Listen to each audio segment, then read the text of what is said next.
Hello, folks, and welcome to another episode of the Dr. Mark Foster Show. Today I will be speaking about the concept of Elohim, a biblical term. There are all these Hebrew and Arabic words right now spinning around in my head, but I will try to avoid using most of them and limit my discussion to just two or three, probably three. And for the rest of them, I will just offer translations.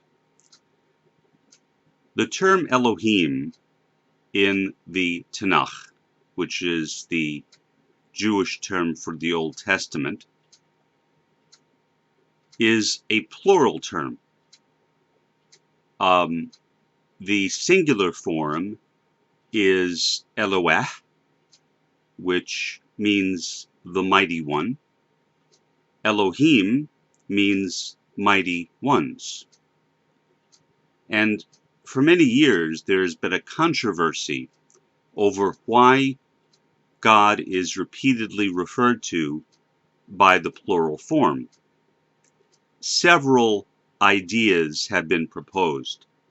One is that the plural term was already in use, particularly in the non-Hebraic world, and so when the Hebrews began using the term, the plural term, they simply continued it rather than using the singular form.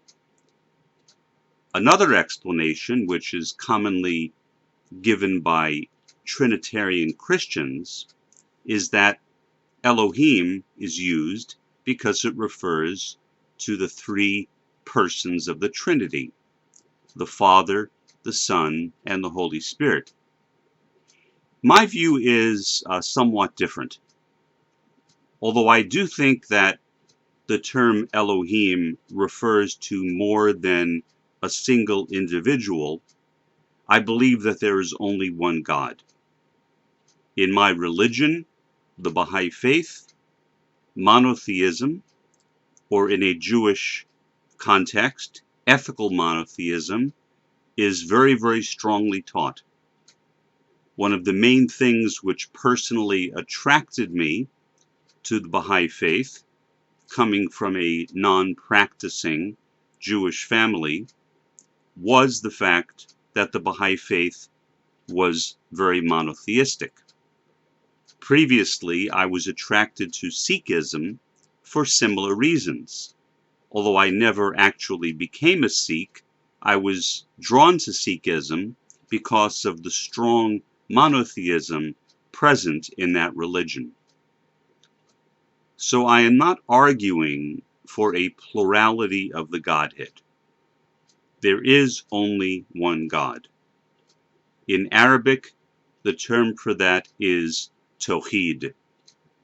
Tawhid can be translated either as unification or unifying, or the unifying one. God is the great unification, the great unifying one. He is the center of unity. He is the unity of unities. That is Tawhid. In terms of Elohim, Elohim, in my view, consists of several different categories of beings. First, El. El, which is the Hebrew word for God, similar to Eloha, also means mighty one. In some places, El is also called Jehovah or Yahweh, an approximation of the pronunciation of YHWH or YHVH. The precise pronunciation is not known because in the original Hebrew, the vowel points were left out.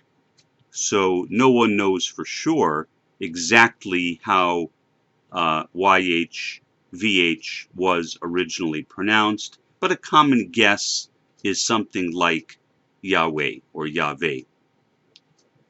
So Yahweh, El, or Eloha, is at the top of Elohim, is the central character in Elohim. There is, however, also a concept which is taught in the Tanakh, the Old Testament, which is called the Council of El, the Council of the Almighty. The Council of the Almighty is not described in any great detail, but what it does is it indicates that there is a kind of hierarchy of beings in the world beyond, and perhaps also extending down into this world. A kind of spiritual cosmology, if you will, in which God is at the apex, El is at the apex, and the other categories of beings are below him. Interestingly, the word Eloh, which is the common Arabic word for God, comes from the same Semitic root as El or Eloha. It too can be translated as the Almighty. Whether you say El, Eloha, or Allah, there are additional beings. In the Tanakh, that collection of beings, including El and the other ones, is referred to as the Council of El. In the Quran, that category of beings is referred to, using the common Bahá'í translation, as either the Supreme Concourse or the Concourse on high, sometimes the Celestial Concourse, usually in older translations. This Council of El, or Supreme Concourse, in my view, describes the kind of spiritual hierarchy which exists and which is a kind of governing principle for us. You have God, you have God's prophets, and you have the guardian angels. The guardian angels are referred to constantly in both the Old and New Testaments, and of course the angel Gabriel, referred to in Arabic as Jabril, is mentioned in the Quran as the being whom Muhammad met, who initiated him into his prophethood. We, living in this world, are in a sense being governed by this Supreme Concourse or by this Council of El. So, in one way, you can say that Elohim and El or Eloha are the same. They can be used to refer to God, the Almighty. But in another sense, what I think the concept of Elohim does is it establishes a principle of relationality. Not that God can be reduced to his creatures. God is beyond any of his creatures. He is referred to in English translations of the Baha'i texts as the innermost essence of all created things.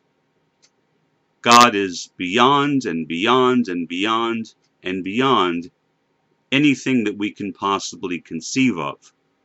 although we do know that he is a rational being.